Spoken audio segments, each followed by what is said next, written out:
everyone, this is Katie Colleen here. Welcome back, Colleen Clan, or if you are new, then come join the family for a cosplay Q&A. Y'all, I just need to sit and chat for a bit. I'm feeling some very big feelings about YouTube cosplay and calling cosplay in general. I had planned on getting you guys a whole cosplay build vlog video for my Wonder Woman cosplay. I don't know, I just can't finish Wonder Woman right now. It's really frustrating. I got halfway through the cosplay. I've already done a lot of work on it and I just don't feel motivated to finish my Wonder Woman cosplay. And I think a lot of the lack of motivation has to do with those big feelings. And that's because I'm at my 5-year mark on YouTube. Happy birthday, Colleen Cosplay. But with it has come just a lot of things to process. And I've done some really cool things. I've had really awesome opportunities.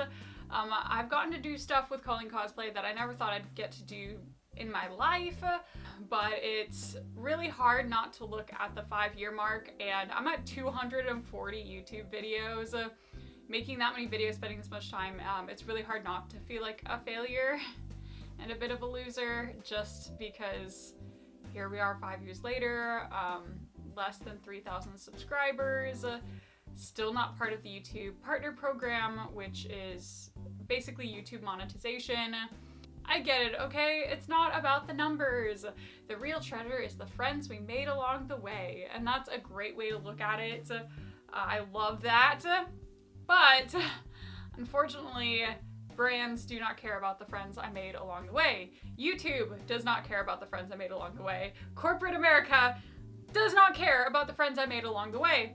And to complicate matters, as you probably know if you're watching this video, I have a disability and it's progressive, so that means it gets worse over time. And I've been hit with some out of nowhere symptoms this last year. I knew my disability was getting worse, but I thought I'd have more time before it got to where it is now. I thought I'd have a few more years before I got as sick as I have been this year. And it's very on and off. I'll have a week where I just can't even touch YouTube at all because I'm really sick, and then I'll have a week where I do a whole lot of YouTube. So hopefully you guys haven't been experiencing it that much, but that is going on behind the scenes. So on top of this whole crisis of, am I as far on YouTube as I should be? Is this worth it?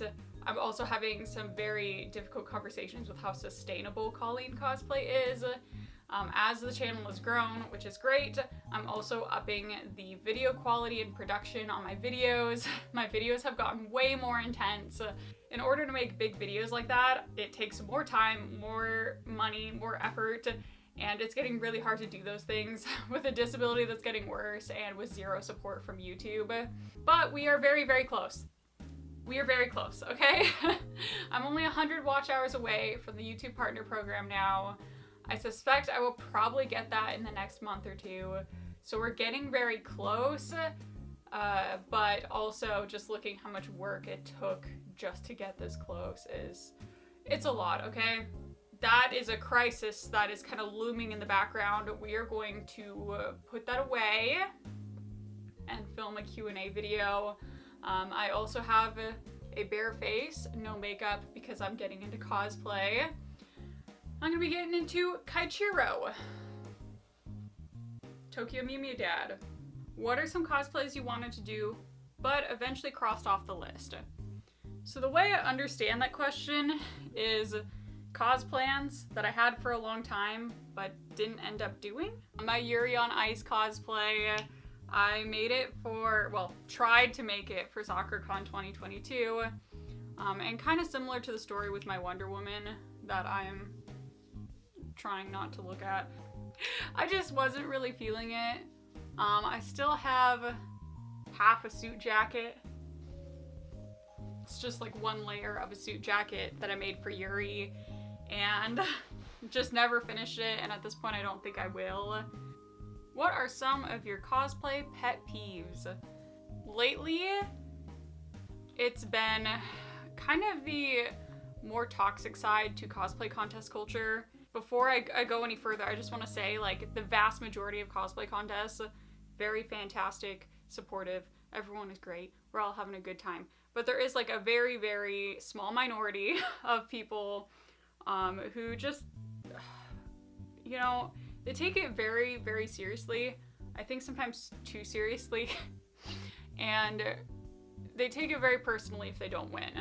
I've entered very, very simple costumes into Masters category, and obviously I'm not going to win with those costumes, but I don't care because I'm just there to have fun and get some YouTube content. And that seems to bewilder a lot of people. Like, why would you enter a cosplay contest and not want to win? And I'm like, well, it's just, like, it's for fun. Like, we're adults playing dress up, you know? I've also noticed there's a lot of talk of, like, cosplay etiquette, cosplay contest etiquette coming up.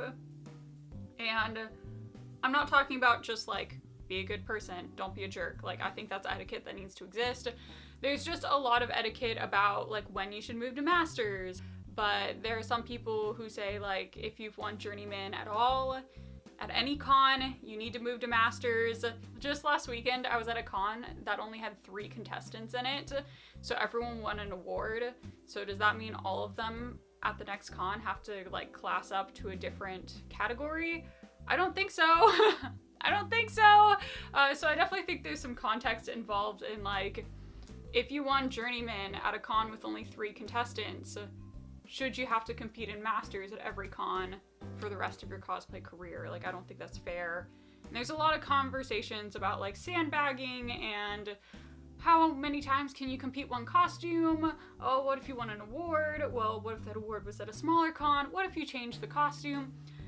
And all of this isn't even cosplay contest rules. It just falls under, like, cosplay contest etiquette is what people call it. And I just, look, I'm just here to be an adult who dresses as a fairy. That's it. Is there a cosplay you will never ever do again, and why? Yes. I will never wear my Bob Ross Elsa again. Ever. Because it is in the garbage. Unfortunately, Elsa got thrown away. I made that costume in early 2020. I just took it out like a few months ago to look at it, and 3 years in storage did terrible things to the paint job I did on the skirt, so it had to be thrown away. I have a lot of regrets about that cosplay. I did a separate, like, sit down and talk video where I talked about how that Elsa video series was a series I really regretted doing on YouTube.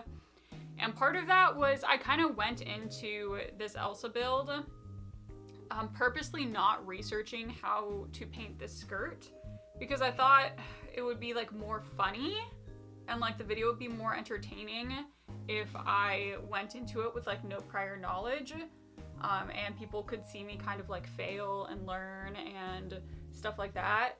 I painted all of Elsa's skirt with tulip paints, and tulip paints are great for painting t-shirts at a high school slumber party, but they're not great for painting the Northern Lights on a ball gown.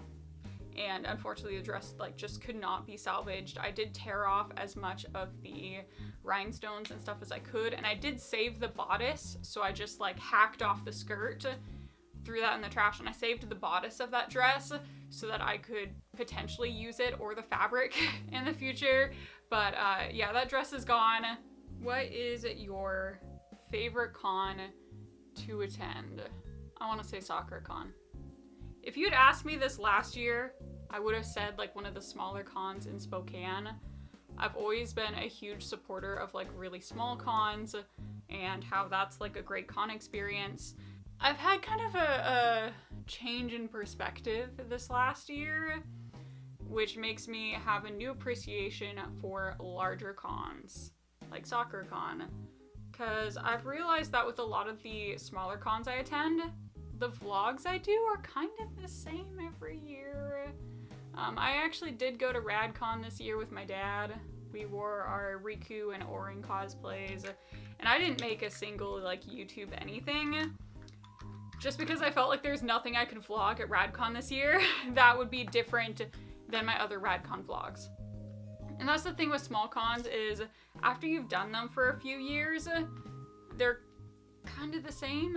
I mean that in the nicest way possible. I am still gonna go to small cons, don't you worry. but I found that a lot of it is very similar from year to year. Whereas with a big con like SakuraCon, if I wanted to switch things up, I could have a year where I just do the cultural programming and I learn how to sew kimonos and go to the tea ceremony. I could have a year where I just do music stuff and I go to the concerts. Or I could do the anime premieres, or like there's so much that happens at SakuraCon that I could basically just have a completely different vlog every year and a different experience just because there's so much programming. So with the questions for this video, I did kind of divide it up into cosplay questions and more disability related questions. So before we get into the next set of questions, I just wanted to put like a quick content warning that I'm going to be talking about like progression of disability, ableism in cosplay, stuff like that. Just a little bit heavier topics, nothing too extreme, but if that's something you're just not in the headspace to listen to right now, you can go ahead and skip onto the like reveal of the cosplay at the end. I will not be offended. What is your greatest struggle with cosplay? Okay, that's still kind of a cosplay question, but my answer is going to be kind of disability related. So if you're asking about what's the hardest struggle crafting wise, like making a costume, lately it's just been any kind of detail work with my hands, which is like really unfortunate because that's a lot of cosplay is that stuff. But I've been having a lot of trouble with my hand joints, just like pain in my hand joints and especially like kind of like grip strength, like opening bottles and stuff like that. So a lot of things like hand detailing has been really difficult. I ventilated my Flora wig and I could only ventilate for like 10-15 minutes at a time because my hands would just like hurt so much. How do you deal with people who think disabled people don't belong in cosplay? So this is something that like unfortunately I've experienced. There are people who just don't think I should cosplay able-bodied characters, or you know, it could be a situation where like you actually can't attend the con if you're disabled. Like it's just not accessible and you just can't be there if you're disabled. Like it hurts, okay? It doesn't feel great when people are mean. It doesn't feel great, and I've had so many people reach out and be like, just ignore the trolls. And I'm like, you realize how unhelpful that is? Like someone's coming to you and saying like, hey, this really bothers me. People are saying ableist things, and your solution was basically like, have you tried just not having it bother you? Like, I get the sentiment is there and people are like, don't worry about the trolls, but it really minimizes like the hurt it feels when I have people come up to me, sometimes even in person, and just say like, wow, disabled people shouldn't cosplay Supergirl. That's kind of pitiful, don't you think? And I'm like, no, I made this. I don't think it's pitiful. I'm afraid this is gonna come off as just as unhelpful as the ignore the trolls people. But focusing on the good stuff. Every year I think about quitting my channel. And every year, a lot of times the thing that stops me is I'll just get a message that's like, hey, I'm disabled. I didn't think I could cosplay. I'm giving it a try because I saw your channel. You inspired me. I'm gonna do this. I also really recommend following other disabled cosplayers. There are a lot of disabled cosplayers out there. I get that I'm kind of the only one on the YouTube platform consistently making content, but if you just go on Instagram and look up like the disabled cosplayer hashtag, you'll see so many disabled cosplayers and just having a support system really. And I think it also helps, at least for me, to recognize that I do have negativity bias like most people do. Like I'll get like 20 good comments and one bad comment and I'll like fixate on that bad comment, like, ooh, this person made me mad. Just to like realize like, okay, yeah, I'm mad, it hurts. I'm gonna recognize that it hurts and that I have people supporting me and it's worth it to keep doing this in the end. Have you tried hypnosis? Love you. I love you too, random citizen. Reading this question, I'm pretty sure they're asking if I've tried a hypnosis for pain management. I think this question is coming from a good place. I think it, like these sorts of things always are, but I do want to kind of talk about what it's like being disabled long-term and getting healthcare suggestions. Again, no hate to this person. I'm pretty sure this person was just like, wow, you're in pain. I bet you'd like to not be in pain. And I have a grandma or a friend or whatever who did this and it worked. So why don't you try it? So while I think this is coming from like a very, very nice place, and I appreciate that, I also want to provide some perspective as someone who, quite frankly, is probably not going to get better unless we make some drastic advances in modern medicine.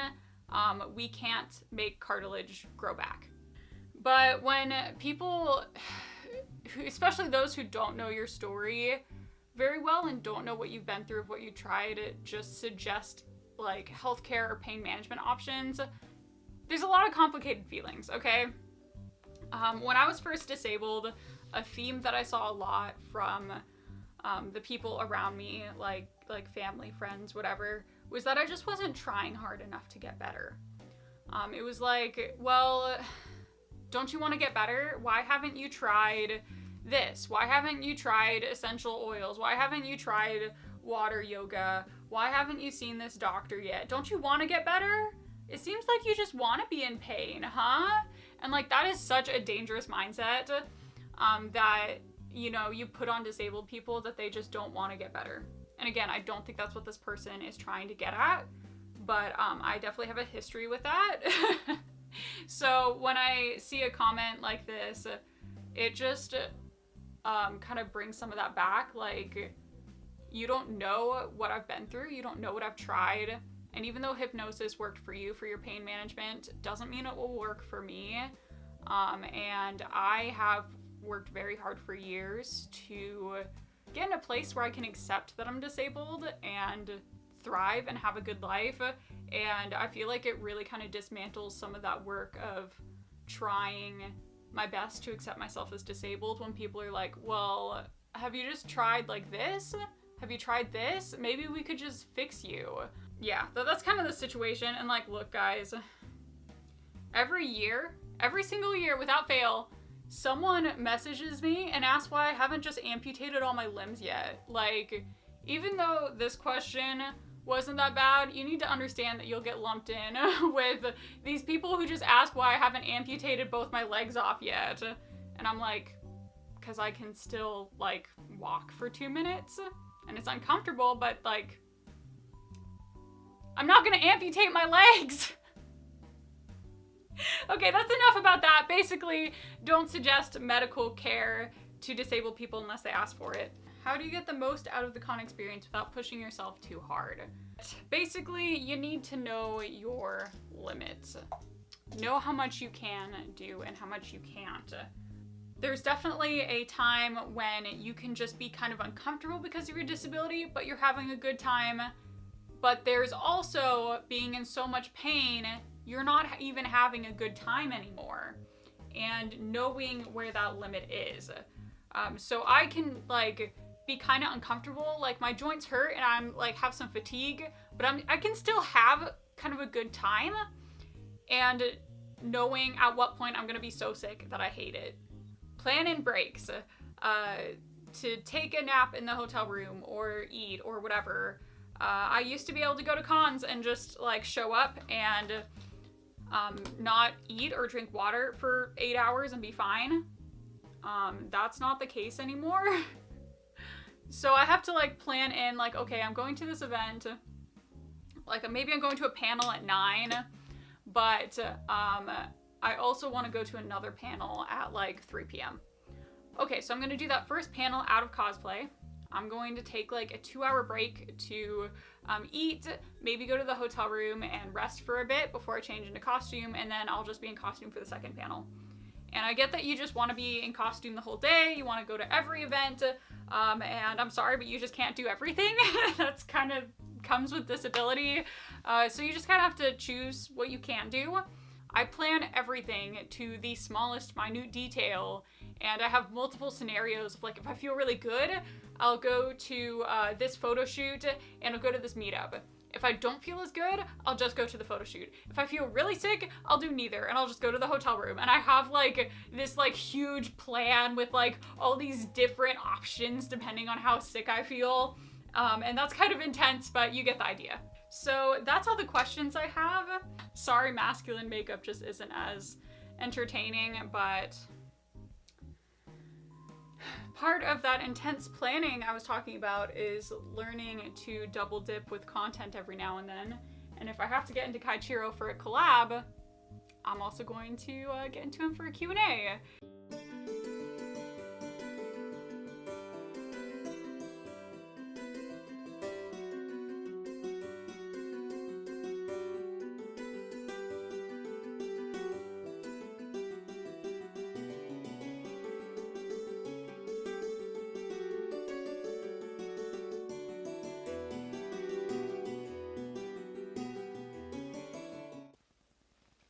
And you know, the brownies turned out pretty good, actually. Here's the Mew Mew Dad. That's the Q&A. Thank you guys so much for watching, and I'll see you all in the next video. Bye!